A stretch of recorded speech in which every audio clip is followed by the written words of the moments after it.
Euh, voilà, je m'appelle Déborah Rouas. J'ai essayé d'écrire un livre qui correspond à mon expérience, mon vécu. Un livre que j'ai intitulé L'héritage en partage. Parce que je voudrais ensemble que nous puissions tourner une page de l'histoire, une page qui a obscurci le monde de manière drastique. Une page qui a fait régner la terreur depuis à toutes les générations, depuis 1939, depuis 1945, de cette période noire qui, à travers les générations, comme je le dis, nous donne l'impression que l'on peut miser sur le mal et que du mal, on en tire du bien. C'est faux, c'est une crainte que l'on a tous par rapport à nos péchés, par rapport à notre histoire, de considérer que finalement Dieu est un risque, un danger, qu'il faut continuer à le combattre et que de ce combat, on en tire un bénéfice. Je veux raccorder l'homme à Dieu, lui dire que finalement il n'y a pas de dangerosité, que c'est pas une menace mais une solution, que l'on peut regarder les yeux au ciel, essayer de percevoir la lumière, de l'accueillir sans être obligé d'être ébloui ou pire encore foudroyé. Voilà.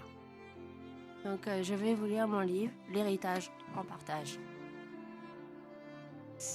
16 juillet 1942.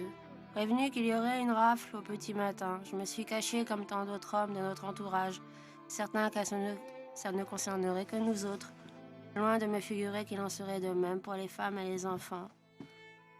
Pourquoi donc n'ai-je donc pas été capable d'anticiper une telle horreur? Comment ai-je pu être si crédule et leur accorder un brin d'humanité à ces monstres? Et maintenant, ils m'ont tout pris, jusqu'à ma Johanna et mon petit Adi. Je ne contrôle plus rien, j'ai l'impression de devenir dingue. Comment vais-je supporter leur absence? Oh mon Dieu, pourquoi n'ai-je donc rien compris? Je me tire les cheveux, en hurlant par la fenêtre leur nom, les yeux gorgés de larmes. Comment ont-ils pu me faire ça à moi? Moi qui fus le bras droit du duc de Bade, tout me retirer jusqu'à ma Johanna et mon adorable petit Adi. Oh là là, mon Dieu, au secours, réagis, je t'en supplie. Sauve-nous. Montre-leur à quel point tu es vivant. Toi, qu'ils combattent sans relâche, jusqu'à s'enorgueillir de ta mort certaine. Et dire que cela fait 9 ans, aujourd'hui que nous avons quitté notre belle Allemagne, pour l'abandonner à leur sort, mais pourquoi ai-je donc écouté ce chat Dietrich? Fuir n'est-il pas le pire à envisager? N'aurais-je pas dû les combattre sur mes terres, au lieu de prendre la tangente? Eh non, j'ai préféré céder à la panique persuadée que je parviendrais à préserver les miens. J'ai honte de devoir approcher ce sentiment de regret que j'éprouve pourtant en refaisant le film en arrière. Pourquoi faut-il toujours en arriver à regretter la justesse de ces sentiments, de ces engagements? N'ai-je donc pas fait mon devoir face à l'histoire, à ma conscience et vis-à-vis de toutes ces innocentes victimes? Qu'aurais-je dû faire? Me ranger à leur dictat? Accepter l'ordre établi? Sans broncher, sans dire mot et consentir à l'indicible? C'est ça que t'aurais voulu, hein? N'est-ce pas? Mais pourquoi donc ne réponds-tu pas? Je t'en supplie, réagis, révèle-toi. Ne les laisse pas avoir raison de nous et de toi par ricochet. Tu sais bien comment nous autres dans la famille, nous misons sur toi. Ta puissance et ta grandeur est éternelle, nous le savons si bien, et sans l'ombre d'une hésitation, nous pouvons le proclamer. Tu es Dieu, et il n'y a nul autre Dieu que toi. Thérèse de Lisieux, la sœur d'Ameleux, ne nous a-t-elle pas laissé le plus bel enseignement à cet égard? Alors je t'en conjure, bouge. Tu es le seul à pouvoir enrayer cette machine infernale. Après tout, c'est toi seul la cible, et tu le sais si bien mieux que personne. Si seulement, oui, si seulement je pouvais par ma juste cause te renforcer dans ton action, si seulement. Alors je pourrais m'honorer de ta félicité. Oh là là, tout ce temps de paroles que je m'autorise avec toi en est tout autant de cette réalité mortifère dans laquelle je suis plongée. Regarde-moi ça, ce qu'ils ont fait de nous, ces monstres. Comment puis-je me regarder le nombril? Alors que mes amours sont dans les mailles du filet, tu te rends compte? Employer la première personne dans de telles circonstances. Faut-il en déceler une perversion de l'âme à leur contact? Tu sais, j'ai peur de ça, peur que l'instinct de survie prenne le pas sur la raison. Je me vois là abandonnée à mon sort, terrée dans cette cave abominable, sale, boueux et désespérée, et je me dis, lâche de vouloir occuper la ligne éternellement. Qu'en sera-t-il quand je perdrai la force et le goût de poursuivre notre monologue, si précieux à mes yeux? Oui, celui par qui je me maintiens dans un idéal de normalité qui se consume à mesure que ma santé décline. Et puis, il va bien falloir que je sorte de là, si je ne veux pas dépérir. J'aimerais tellement me rendre aux Valdives pour les voir, mais de le faire équivaudrait à se rendre à l'ennemi. Ils m'arrêteraient tout de suite et je ne leur serais plus d'aucun secours. Non, le mieux à faire serait de rejoindre Fritz, ou tout au moins le prévenir. Il est plein de ressources, mon fiston, et peut-être que par la Légion, il aura un moyen de nous faire gagner le Maroc. Je rêve peut-être comme ceux à Marseille qui perçoivent face à elle l'horizon sans pouvoir l'emprunter. Mais je n'entrevois pas une autre alternative que celle-là. Évidemment, il faudrait pour cela pouvoir rejoindre ma fille sur les calanques, ce qui impliquerait de pouvoir passer en zone libre. Mais comment le pourrais-je à mon âge affaibli comme je le suis? Je n'en ai pas la moindre idée, et pour autant je ne désespère pas d'y parvenir et de serrer fort mes petits-enfants, que j'imagine tellement mignons. De regagner le Maroc avec eux et une fois là-bas, avec l'aide de mon Fritz, faire valoir mon statut et libérer mes amours. Oui, c'est ce que je me dois de viser si je veux les sauver. Je n'ai pas d'autre choix et encore moins le droit d'hésiter ou pire de m'égarer en envisageant par exemple l'échec. Mon Dieu, seul toi peux m'animer de cette fougue pour aboutir. Une seule défaillance de ma part suffirait à les condamner. Je partirai dès ce soir. Inutile de tergiverser plus longtemps, avec pour devise cet objectif que j'appréhende, certes en solitaire, mais solidaire à mes convictions, c'est-à-dire à tes préceptes. Alliance éternelle et indéfectible entre nous, n'est-ce pas? Sois-en sûr qu'il en est pour ma part ainsi. Bon, ça n'est pas tout. Et si je veux pouvoir créer l'illusion, faut-il encore que je sois présentable? Comment pourrais-je m'y prendre pour trouver des habits décents? Tu sais, si je pouvais ressembler à un SS, ce serait d'autant plus simple. Je pourrais évoluer en toute discrétion et ainsi m'introduire là où bon me semblera. J'irais même jusqu'à dire qu'en tant qu'Allemand, avec mon accent et à tel niveau en français, j'aurais tout intérêt à jouer cette carte. Si je veux éviter d'être repéré et arrêté, seule une immersion totale pourrait me permettre d'accéder à une telle victoire. Et puis, pourquoi devrais-je m'en priver quand on sait que quelle qu'en soit ma décision, la mort sera toujours l'invité d'honneur? Tu es d'accord avec moi à l'évidence puisque tu présides à notre libération? Quoi, déjà 18 heures?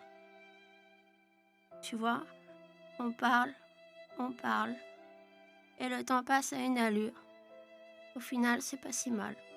Dans 1 heure, les magasins du quartier fermeront et par les caves, il me sera possible d'approcher la réserve de ce cher Bastien, chez qui j'avais vu à sa vitrine ce costume si bien taillé et tellement élégant qui avait capté toute mon attention. Tu te rappelles, j'espère. Mais oui, le bleu marine, avec sa redingote. Tu te souviens du col à droite de l'enseigne? Il m'ira à ne point douter, il faut juste espérer qu'il en ait encore. Auquel cas j'en trouverai bien un à ma taille. Tout est si distingué chez lui, le précurseur du prêt-à-porter sans mesure comme il se plaît à le dire, et c'est si vrai. Tu sais, j'ai une telle fringale, à un point que tu ne peux même pas imaginer. Et il reste juste cette délicieuse miche de pain que je n'ose ni n'arrive à entamer. Si seulement, oui, si seulement je pouvais trouver un casse-croûte dans tout ce foutoir. N'importe, pourvu que ça se mange. Regarde ces chaussures, elles ont l'air pas mal. Évidemment, je suis bien d'accord avec toi, elles sont un peu trop grandes. Mais bien cirées, une fois habillées, ça devrait pouvoir faire l'affaire. Finalement, ça n'était pas une perte de temps de fouiller là-dedans. Voyons voir ce que je peux encore dégoter. Ça non, ça non. Tiens, regarde. En voilà une de trouvaille. Une malle remplie d'habits et d'accessoires en tout genre. Une écharpe en laine avec ce froid, ça n'est pas négligeable. Une montre gossée qui ne fonctionne pas mais qui pourrait bien faire sensation. Regarde ça, il y a une lampe torche mécanique, une pipe, des tricots de peau, des sous-vêtements, des chaussettes en pure laine d'agneau, plusieurs pulls assortis, et même tout l'attirail pour le rasage. Quelle trouvaille, quelle aubaine. C'est vraiment inespéré, un petit quelque chose à avaler. Un costume, et je serai comblée. Je serai comblée. J'avoue, j'exagère. Mais se rendre chez Bastien juste pour ce costume, c'est une promenade dont je me serais bien passée, d'autant que j'ignore encore comment m'y prendre pour l'atteindre sans sortir. Attends, laisse-moi réfléchir. Tu crois que si je passe par l'autre côté et que je prends à gauche, normalement à 2 reprises, à droite, puis tout droit et à nouveau à gauche, je pourrais déboucher chez lui?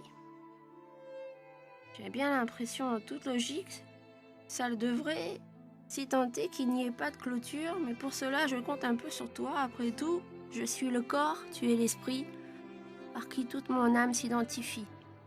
Le mieux à faire serait peut-être de passer par la première allée, même si c'est plus long, ça vaut le coup de ne pas se perdre en chemin. Ouais, c'est beaucoup plus sûr par là et ça a l'avantage en plus d'accroître mes chances de me trouver à manger. Si seulement, mon Dieu, si seulement je pouvais. Bon, 20h50, largement l'heure de me lancer. Où est cette lampe torche maintenant? Tu l'as vue, toi? Ah ouais, la voilà. Allez, en route, je suis bien content de bouger de là. Rester trop longtemps au même endroit me plonge dans un total désarroi. Ça ne le devrait pas puisque tu es là, et pourtant c'est plus fort que moi de me surprendre à penser en les voyant œuvrer ce qu'ils doivent ressentir en retrouvant leur famille. Tu sais bien combien je te suis fidèle, mais le simple regard que je pose sur eux m'éloigne de toi. J'ai si peur de cette vision ténébreuse qui s'installe en moi au premier contact avec eux, comme s'ils avaient le pouvoir de te faire disparaître de mon cœur. Alors je me réfugie au milieu de toi, bercé par mes certitudes, et je me dis que viendra l'heure de ta révélation. C'est peut-être hâtif de le penser, mais notre sacrifice au prix de notre délivrance prévaut sur cette cynique destinée.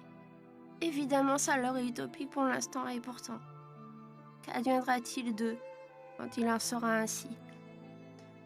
Et si l'on prenait à gauche ici, je crois que ça pourrait bien couper. Quoiqu'autant continuer par là, c'est moins risqué. Car par cette voie, ça donne sur l'extérieur et ils risquent de me voir. Et dire que mes amours ont scellé leur avenir au gré de leur humeur. Oh mon Dieu, je t'en supplie, épargne-les. Eux, comme tous les autres, j'en exprime le vœu. Et en même temps, je sais bien que tu ne le pourras, à cette échelle sinon, que de te dévoiler à la face du monde, si tant est pourvu qu'il en soit l'heure.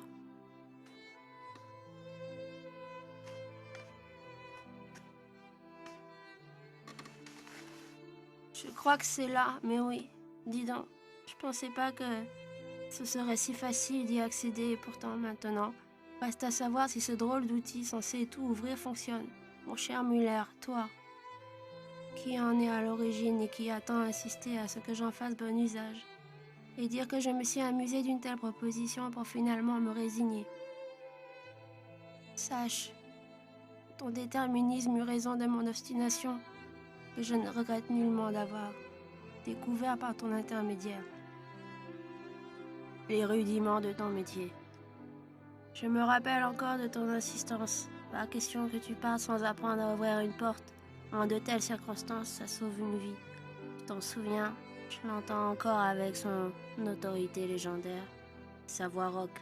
Alors voilà, mon cher Muller, c'est l'heure de vérité. Vais-je être à la hauteur de ton enseignement? Je vais en être fixé dans quelques minutes. Donc voilà, reste à tourner cela sur la gauche et de maintenir la poignée vers moi en refaisant une rotation du poignet vers l'extérieur et normalement... ça marche, j'ai réussi, tu te rends compte? Je l'ai ouvert, Muller, je te bénis. Tu avais tellement raison, oui, tellement. C'est si vrai, tout ce que l'on apprend dans la vie, certain. Quand j'y pense que je me vois, j'ai peine à le croire. Qui aurait cru que le bras droit du duc de Bade s'adonnerait à de telles pratiques et de surcroît en serait à ce point si fier?